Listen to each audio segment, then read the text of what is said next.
Muy buenas tardes, soy Omar Mariluz, editor de Economía de RPP.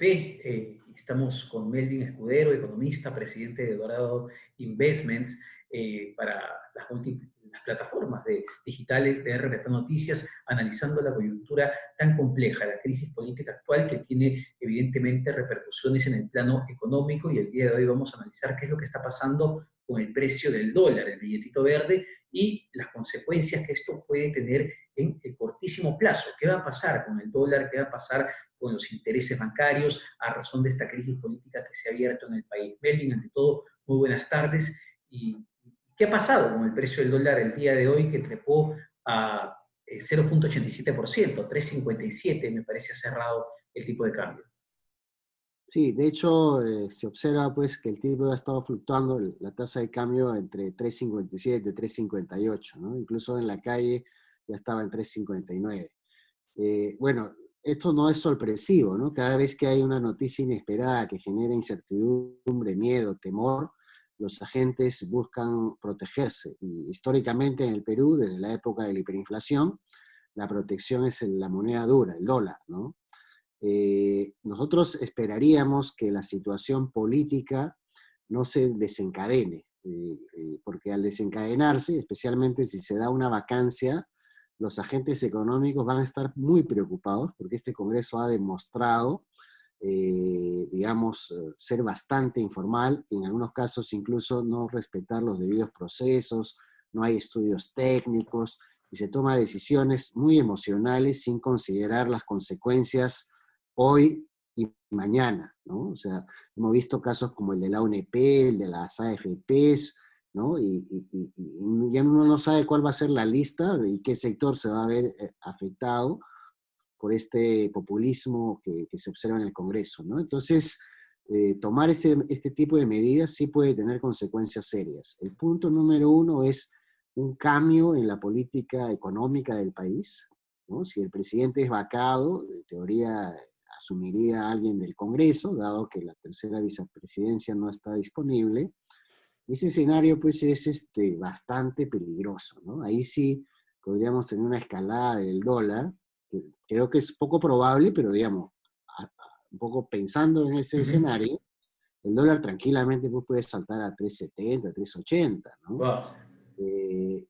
Incluso más, ¿ya? Porque el cambio en la política económica podría ser desastroso, especialmente antes de llegar a una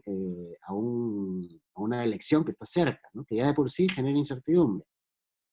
Sin embargo, si vemos lo que pasó en la época del presidente Kuczynski, y si es una transición ordenada, ¿no? Siempre hay ruido, obviamente, ¿no? Entonces eso genera hipos, ¿no? 3,70, 3,80 en el extremo, pero una vez que pase el huracán, digamos, deberíamos volver a regresar a niveles de 3,55, 3,50, ¿no?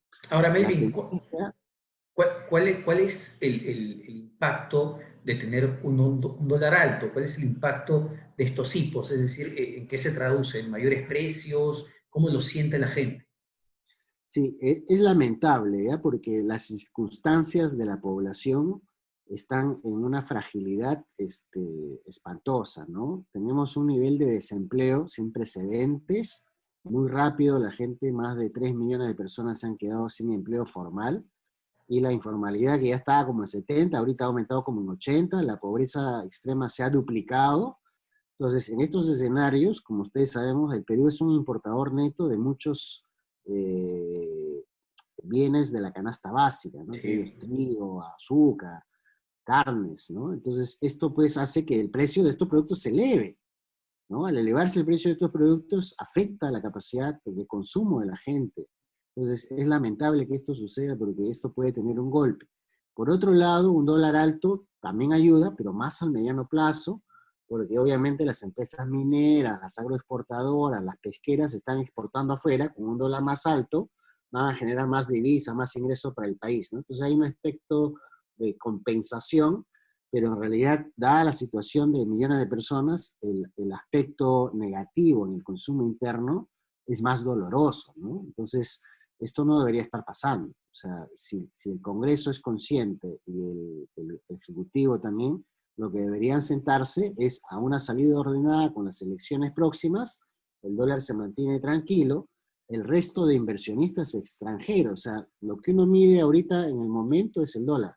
Pero en realidad lo que interesa es el impacto en la inversión. O sea, el gran capital que vendría a la minería, a los proyectos de infraestructura, a los proyectos industriales, ese capital que mueve en realidad el motor de la economía, se puede ver seriamente perjudicado y en los próximos 6, 8 meses, hasta que sea elegido el nuevo presidente, la inversión puede entrar incluso en escenario negativo por esta Wow. crisis si se concreta una vacancia. Melvin, sobre ese punto que es importante, un escenario extremo, se concreta una vacancia, el presidente de la República podría generar una fuga de capitales, es decir, inversionistas que se lleven su dinero fuera del país presionando aún más el valor del dólar.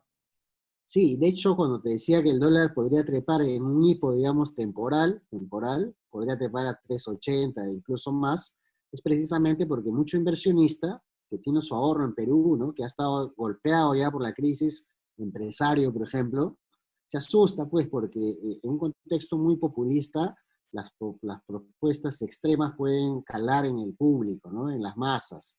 Y esto puede llevar, pues, a candidatos que son antisistema, y la gente se empieza a llevar sus dólares, ¿no? Esto ya lo hemos visto en las últimas semanas, pero claro, una vacancia presidencial, ¿no? Lo que se denomina criolladamente un desmadre político, nos puede llevar pues a una desesperación de mucha gente nerviosa que empieza a sacar su plata, ¿no? Esto ya lo vimos, por ejemplo, en la época de Humala, cuando Humala fue elegido, el dólar trepó fuerte, justamente por esta salida de capitales, ¿no?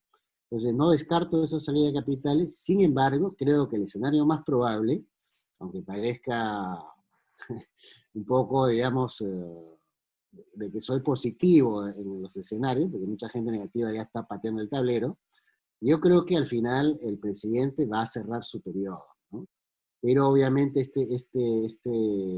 esta crisis política heridas va a dejar, ¿no? Y Pero en Melvin, todo caso, hay que pensar en el país. O sea, estamos en una situación extrema de pandemia. No podemos dejarnos llevar por las pasiones y los intereses personales.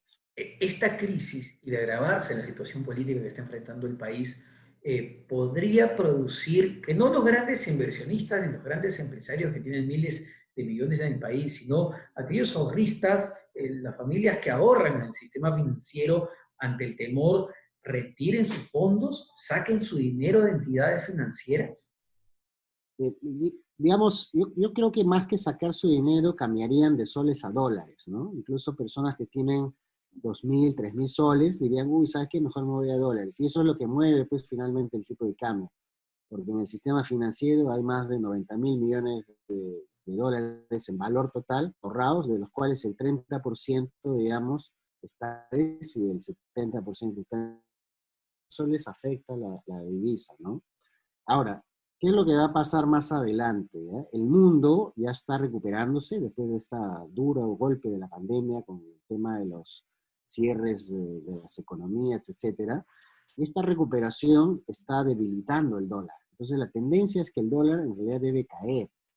Una vez que tengamos un presidente, el dólar posiblemente vuelva a regresar a niveles de 3.50 y 3.40, siempre y cuando el presidente que tengamos continúe con el modelo económico de apertura, de buscar crecimiento e inversión, ¿no? Para generar más trabajo, más empleo. Si el presidente que viene es un presidente en realidad estatista, que piensa más populistamente y cambia el modelo, quiere cambiar la constitución, ahí sí, agarrémonos, pongámonos cinturones, porque el dólar tranquilamente se puede ir a 4, a 5 soles, Wow. ¿no? Y Melvin, Es, ya pensando, por ejemplo, el día de hoy, a razón de toda esta crisis política, creo que más de uno se ha levantado con una angustia tremenda de qué es lo que va a pasar en el país. Han llamado a preguntar, oye, ¿qué hago con mi dinero? ¿Me aconsejas cambiarlo a dólares? ¿Qué puedo hacer? ¿Qué consejo me das? Tengo una deuda en dólares, cómo puedo enfrentarlo? ¿Qué le aconsejarías a la gente que está preocupada y justamente con ganas de agarrar sus ahorros en soles y pasarlo a dólares en un momento donde el precio está alto? sí, en primer lugar, la gente que tiene deudas en dólares y gana en soles, eso no está bien. Por definición, está descalzado, tiene un riesgo cambiario, ¿no? Y si no sabe manejar riesgo cambiario y no entiende lo que yo estoy diciendo, debe tener la deuda en soles, que se cambie a soles. No tiene por qué estar en dólares. ¿no? Porque ellos sí pierden, pues porque el dólar sube, pagan más, ¿no? De Claro. hecho, cuando el dólar estaba en 3.20 hace no muchos meses, entonces estaba bien, pero ahora que está a 3.50, en año y medio, digamos, han subido su costo financiero, pues, en 7-8%, ¿no? Solo en este año, a este nivel, y hay una devaluación de 7.9%. Entonces, es un costo adicional en términos de soles. Por eso, siempre es recomendable a los que tienen deudas, endeudarse en la moneda en la cual generan ingresos. Si soy una Ujú. exportadora, ¿no? Y genero dólares de ingresos, entonces está bien, me endeudo en dólares, no hay ningún problema. Y lo segundo es a las personas que tienen ahorros, todavía no desesperarse, ¿no? Estas fluctuaciones pueden ser muy rápidas y temporales. Veamos el resultado, ¿no? Yo no creo que haya una vacancia a la loca, ¿no? Una vacancia express, una vacancia, pues, de talk show, ¿no? Porque normalmente las vacancias, pues, se tienen que hacer de una manera ordenada, ¿no? O sea, no en 48 horas. O sea, yo nunca he visto un escenario de esa naturaleza, ¿no? Claro. Eh, entonces, esperemos a ver qué es lo que pasa, ¿no? Tengamos Ahora, calma, paciencia, y el sector productivo en los últimos años ha mostrado gran resistencia, ¿no? A los hechos políticos, porque pasamos de escándalo a escándalo a escándalo. Y a veces ya no pasa nada, ¿no? Incluso con el dólar, la bolsa se sienten tranquilos. Hoy día, por ejemplo, la subida es de menos de 1%, ¿no? 0.8%. Tampoco es una cosa que uno diga, wow, qué brutal, ¿no? O sea, es simplemente un movimiento que ya está indicando, vamos a ver, hay que estudiar, ¿no? Si hubiera subido pues a 3.70 en un día, entonces era otra historia, ¿no? sí, claro. Pero ese escenario tampoco es descartable, es menor probabilidad. Ahora, Melvin, para concluir, para aquellas personas que, pese a toda la situación de pandemia y crisis económica, tenían previsto endeudarse a largo plazo con la compra de un inmueble, un departamento, que hemos visto que el sector inmobiliario ha venido recuperándose de manera interesante, o comprar un vehículo, abrir un negocio y necesitaban endeudarse para eso, ¿qué les recomendarías en esta coyuntura? Que esperen un poco. Lo que sucede es que hay mucha incertidumbre, toquemos madera, digamos, porque la parte política, de alguna manera, con las elecciones que vengan, se ordene. Pueden haber algunas oportunidades y si tiene colchón financiero, digamos, si tiene buena cantidad de ahorros, entonces es un escenario muy distinto a que si ahorita está apretado y digamos con la justa le alcanza para fin de mes o no le alcanza. Entonces, si usted tiene colchón financiero, posiblemente en los próximos 6 meses va a encontrar interesantes oportunidades en el sector inmobiliario, ¿no? Ujú. Yo no veo que los inmuebles vayan a subir, ¿no? Todo lo contrario. La presión ahorita es a que se mantenga o incluso con tendencia a la baja, a correcciones, ¿no? El, el- el tema de la solvencia en el sector empresarial ha venido, digamos, a cuentagotas, pero la verdad se va a saber en los próximos 18 meses. Muchos bancos han estado extendiendo créditos, han estado dando facilidades, ¿no? Pero mucha gente ha perdido empleo, muchas empresas ya no están funcionando, entonces son como entidades fantasmas, ¿no? Que una vez que se sincere esto, sí va a pegar en la banca, y va a pegar a mucha gente, ¿no? Entonces, eso puede todavía mantener estos precios relativamente bajos, ¿no? Entonces, si usted tiene capital ahorrado, espere unos meses y usted puede obtener buenos precios, ¿no? Y si usted no tiene ese capital, no se endeude. Aguántese unos mesecitos. Veamos qué es lo que pasa con el proceso electoral y el proceso presidencial y ahí tome la decisión. Igual el precio de los autos no es que vaya a subir, ¿no? En dólares se mantienen igual. Y el caso de las casas no es que suban de un mes para otro. O sea, el precio del sector inmobiliario se mueve gradualmente en el tiempo, ¿no? Claro. Después del proceso electoral, una vez que hayamos definido al presidente, esperemos, pues, nuevamente, si es un antisistema, agárrese porque ya sabemos cuáles son las experiencias de los antisistemas. Mire usted Argentina y Venezuela, ¿no? Ese es el futuro. Y si es un presidente de centro que quiere administrar las cosas con responsabilidad, invierta, porque la economía va a volar, ¿no? Perfecto, perfecto, Melvin. Muchas gracias, muchas gracias. Muy gentil por estar con nosotros esta tarde en esta No, entrevista. Melvin Escudero, presidente de Dorado Investment, en esta entrevista para las plataformas digitales de RPP Noticias. Muy buenas tardes. buenas tardes, nos vemos.